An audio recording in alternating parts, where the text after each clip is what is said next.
Why most green hydrogen projects fail. Before final investment decision, FID. Green hydrogen is everywhere right now. Press releases announce gigawatts of electrolyzers, billions in investment commitments, national strategies, hydrogen valleys, hydrogen hubs, hydrogen corridors. On paper, it looks like the clean energy transition has already solved one of its hardest problems. But when you look past the headlines and into project reality, a very different picture emerges. Most green hydrogen projects never reach final investment decision. They don't fail after construction. They don't fail during operations. They fail before FID, quietly, internally, often without public explanation. This video is not about whether green hydrogen works in theory. It does. The chemistry is proven. Electrolysis is over a century old. Fuel cells have powered spacecraft and forklifts for decades. The real question is why so many projects collapse before capital is ever committed. And the answer is not a single bottleneck. It is a systems failure. Green hydrogen is not a standalone technology. It is a tightly coupled industrial value chain that links power markets, water systems, electrolyzers, compression, storage, transport, offtake contracts, policy frameworks, and finance. If even one of those links is weak, the entire project becomes unbankable.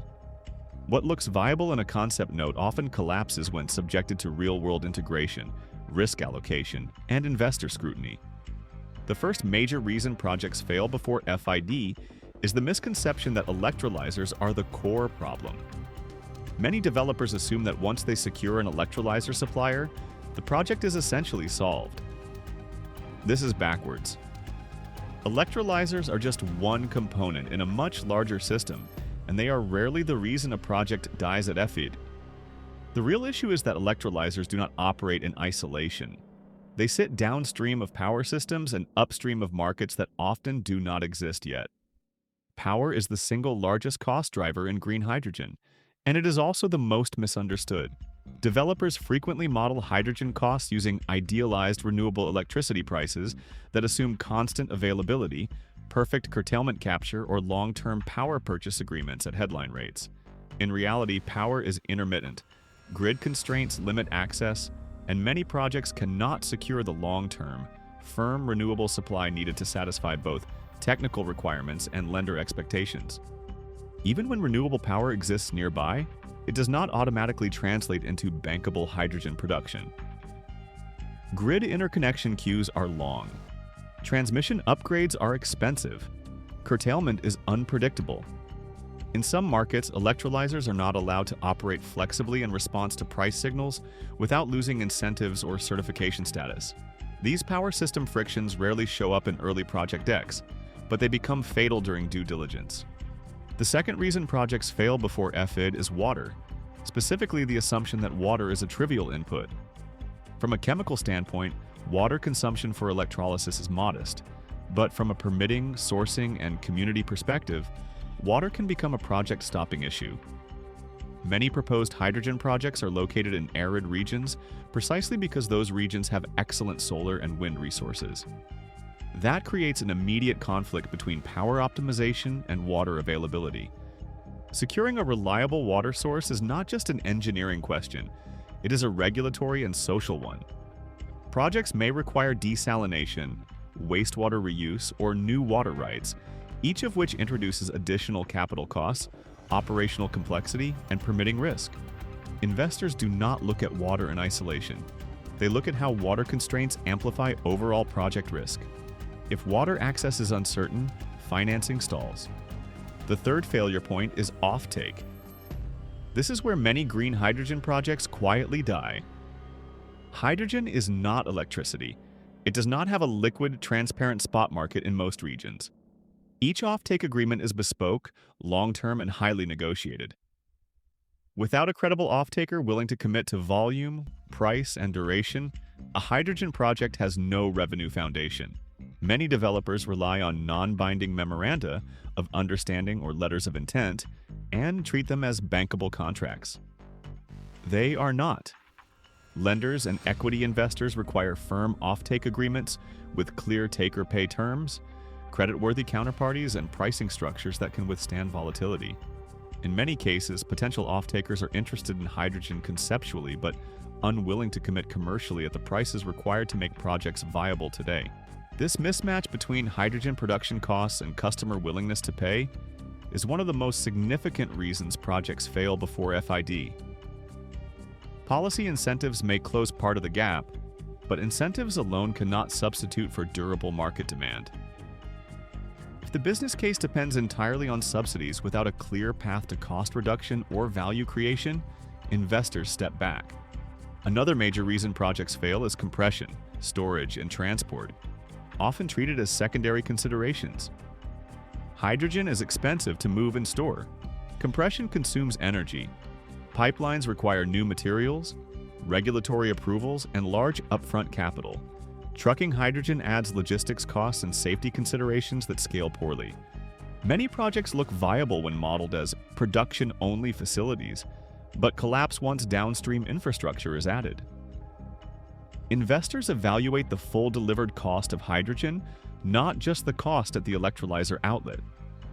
If hydrogen cannot be delivered reliably and economically to the point of use, the project does not survive FID.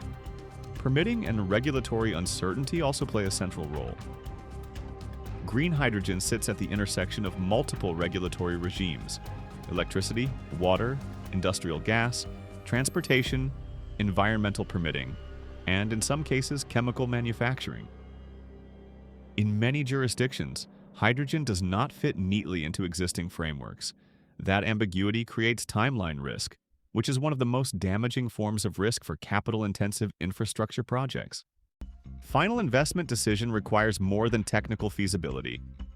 It requires schedule certainty.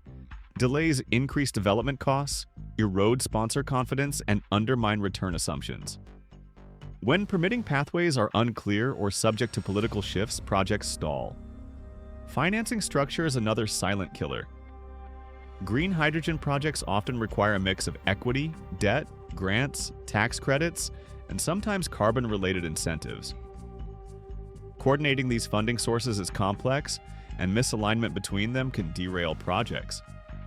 For example, tax credit eligibility may depend on power sourcing rules that conflict with grid realities. Grant disbursement timelines may not align with construction schedules. Debt providers may require guarantees that sponsors cannot provide. Projects fail at FID not because capital is unavailable in aggregate, but because capital cannot be structured in a way that aligns risk, return, and timing across stakeholders. A deeper issue underlying many of these failures is the lack of systems thinking.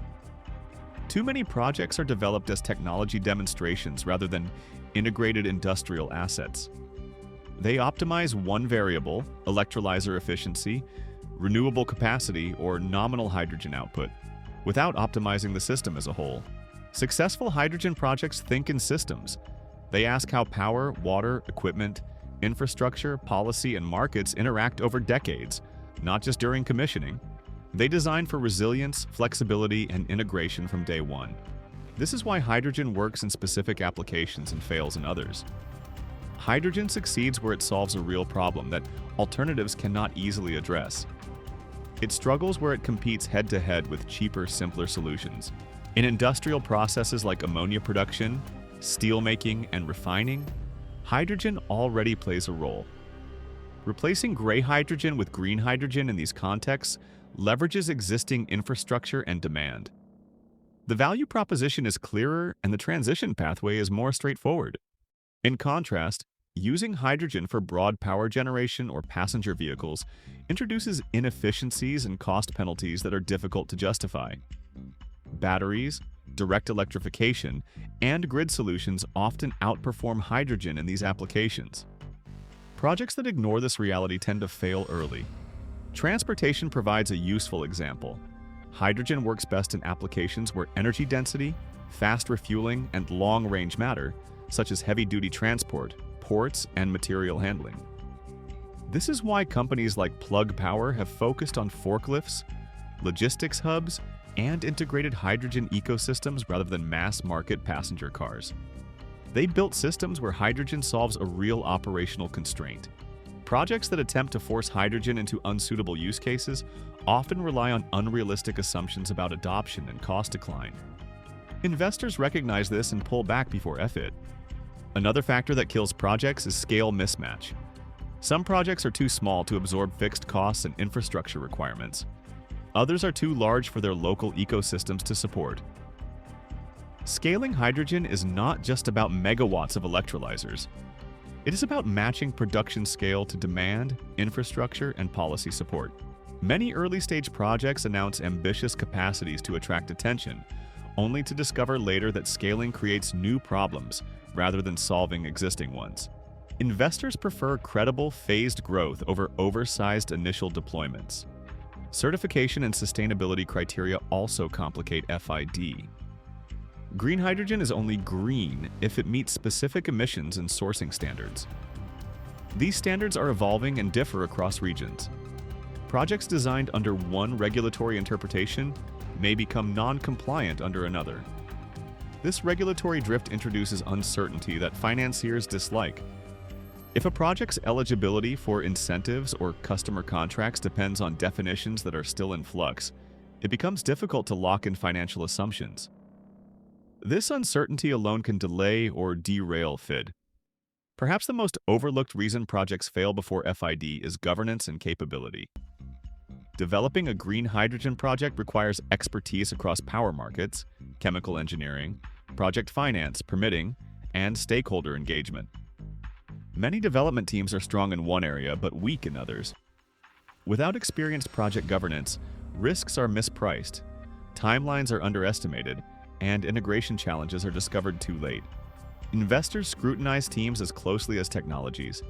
A strong concept with a weak execution team rarely reaches FID. All of these factors point to a simple but uncomfortable truth. Green hydrogen projects fail before FID, not because hydrogen is inherently flawed, but because building industrial hydrogen systems is hard.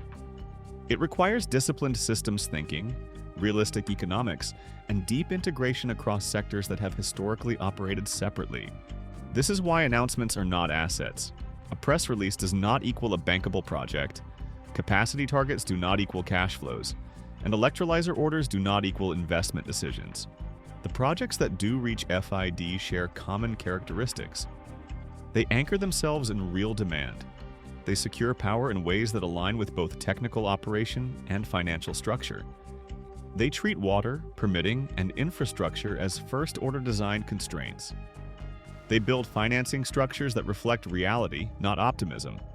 And they approach hydrogen as part of a broader industrial system, not a standalone solution. Understanding why most projects fail before FID is not about being pessimistic. It is about being precise. The hydrogen transition will not be driven by the number of announcements, but by the number of projects that cross FID and operate reliably for decades. At Renewable Energy, this systems-first lens is exactly why we focus on sustainability, systems, and clean tech together.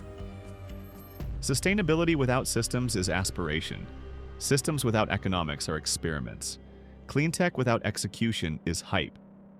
If you want to go deeper into cost drivers, financial modeling, and why some hydrogen projects cross the investment line while others do not, you can explore the tools and training linked in the description. And if you want to understand how to evaluate hydrogen projects the way investors do, not the way press releases do, that is exactly what we will continue unpacking in this series. In the next video, we will break down the green hydrogen cost stack. What actually drives dollars per kilogram, what does not, and why focusing on the wrong lever has derailed so many projects. Because until we understand costs as a system, final investment decision will remain the exception rather than the rule.